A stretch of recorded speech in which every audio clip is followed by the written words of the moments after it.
Good Tuesday, everyone, and welcome to this edition of Conversations Daily News. I'm your host, Cyrus Webb. Glad you all could join us once again. We, of course, have your news headlines coming up on this Tuesday. We have the truth of the day with Mary Ellen Ciganovich, and in today's entertainment spotlight, you're being part of my conversation with Tech Expert Andrea Smith.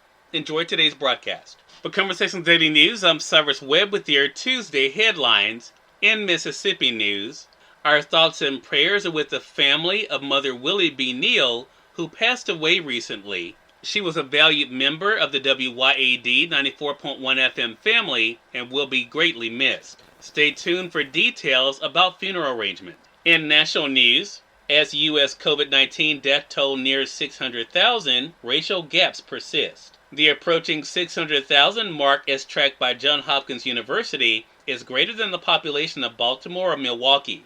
It is about equal to the number of Americans who died of cancer in 2019. And as bad as that is, the true toll is believed to be significantly higher.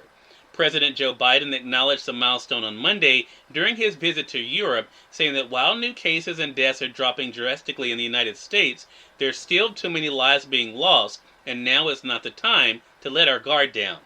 On the way to the latest round number milestone, the virus has proved adept at exploiting inequities in the U.S., according to an Associated Press data analysis. In the first wave of fatalities in April 2020, black people were slammed, dying at rates higher than those of other ethnic or racial groups, as the virus rampaged through the urban Northeast and heavily African-American cities like Detroit and New Orleans. Last summer, during a second surge, Hispanics were hit the hardest, suffering an outsized share of deaths driven by infections in Texas and Florida. By winter, during the third and most lethal stage, the virus had gripped the entire nation, and racial gaps in weekly death rates had narrowed so much that whites were the worst off, followed closely by Hispanics. Now, even as the outbreak ebbs and more people get vaccinated, a racial gap appears to be emerging again, with black Americans dying at higher rates than other groups. Overall, black and Hispanic Americans have less access to medical care and are in poorer health, with higher rates of conditions such as diabetes and high blood pressure.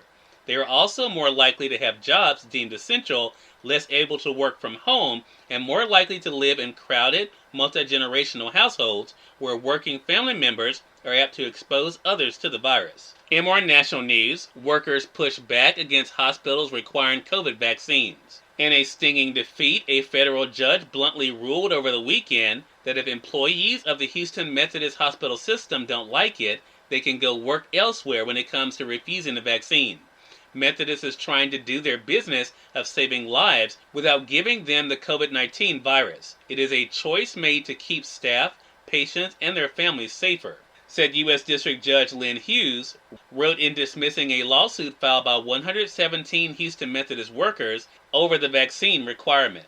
The ruling Saturday in the closely watched legal case over how far healthcare institutions can go to protect patients and others against the coronavirus is believed to be the first of its kind in the United States, but it won't be the end of the debate. Other hospital systems around the country, including in Washington, D.C., Indiana, Pennsylvania, and most recently New York, have followed Houston Methodist and have also gotten pushback.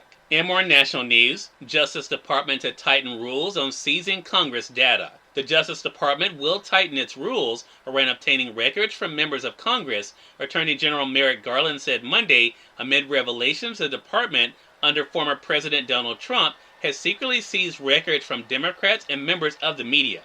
Consistent with our commitment to the rule of law, Garland said in the statement, we must ensure that full weight is accorded to separation of powers concerns moving forward. The Justice Department is struggling to contain the fallout over revelations that it has confiscated phone data from House Democrats and reporters as part of an aggressive investigation into leaks. The disclosure is also forcing Biden administration officials to wade back into a fight with their predecessors, something they'd wished to avoid. In international news, NATO leaders declared China a global security challenge. NATO leaders on Monday declared China a constant security challenge and said the Chinese are working to undermine global order, a message in sync with President Joe Biden's efforts to get allies to speak out with a more unified voice against China's trade, military, and human rights practices. And finally, in entertainment news, Justin Bieber and Lil Baby to headline Made in America Festival. Justin Bieber and Lil Baby are set to headline Jay-Z's Made in America Festival in Philadelphia, Pennsylvania. Organizers announced on Monday that Megan Thee Stallion, Doja Cat, and others will perform at the two-day event on September 4th and 5th over Labor Day weekend. Last year's festival was canceled because of the coronavirus.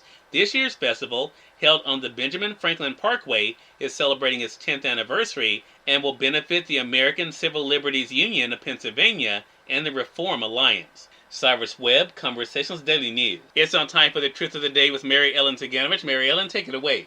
Hi, I'm Mary Ellen with your Truth of the Day. Foster a mindset of abundance. Choose to focus on a mindset of abundance, as this creates an attitude of prosperity. This attitude attracts more abundant circumstances and opportunities into your life. You always create what you focus your thoughts on. Focusing on lack will continue to give you lack in some area of your life. Instead, choose to focus on the abundance you already have. This will emit positive energy to the universe and God, attracting more abundance. By combining your strong ambition with an attitude of abundance, you are pouring powerful energy into the universe, allowing God to do what He does best, fulfill your desires. Today, attract further abundance by focusing positive energy on being thankful for all your blessings as you go about and enjoy the day. Tech Expert Andrea Smith is featured in today's Entertainment Spotlight right here on Conversations Daily News. For Conversations Daily News, I'm Cyrus Webb with the Entertainment Spotlight. Tech Expert Andrea Smith rejoined me on Conversations Live, the radio show this week, to talk about this year's Electronic Entertainment Expo and what was new this year. Here's a bit of our conversation. So a lot for us to talk about. For one thing, this year it is all online, so it's a virtual event, so anyone can be able to participate, Andrea. But what's new at E3 that you've been noticing that you want to share with us? Well, so far, I've seen a lot of games being launched. Ubisoft announced an open-world game based on Avatar, the James Cameron film franchise. Xbox announced its Game Pass streaming service will be available through smart TVs and phones. Nintendo hasn't happened yet, but I'm eagerly anticipating some news about the Nintendo Switch and maybe some new Zelda or Pokemon games. Lots of stuff for people to look forward to. Wow, very neat. And I know people are excited about what's to come. For yourself personally, though, Andrea, are there any favorites that you found that have really stood out to you so far?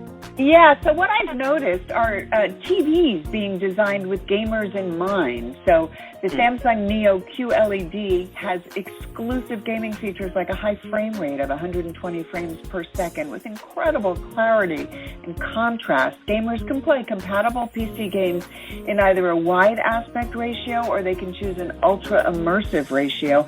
And then for even more immersion, the TV's game object tracking sound projects the audio around the room, putting players right in the middle of the action. And there's an on-screen game bar that lets users check for input lag, or they can connect to a wireless headset while staying in the action. OtterBox has gotten into the gaming space, and at E3 they've announced an industry first, the Power Swap Controller Battery. This is a wireless rechargeable battery for Xbox gaming controllers. Cyrus Webb, Conversations Daily News. We thank you all for tuning in to this edition of Conversations Daily News. We'll have you guys on tomorrow with more news, Truth of the Day with Mary Ellen Ciganovich, and of course your Entertainment Spotlight. Until then, I'm your host, Cyrus Webb, saying as always, enjoy your day, enjoy your life, enjoy your world. Thank you all for choosing Conversations Daily News today. Let's make today amazing. Take care.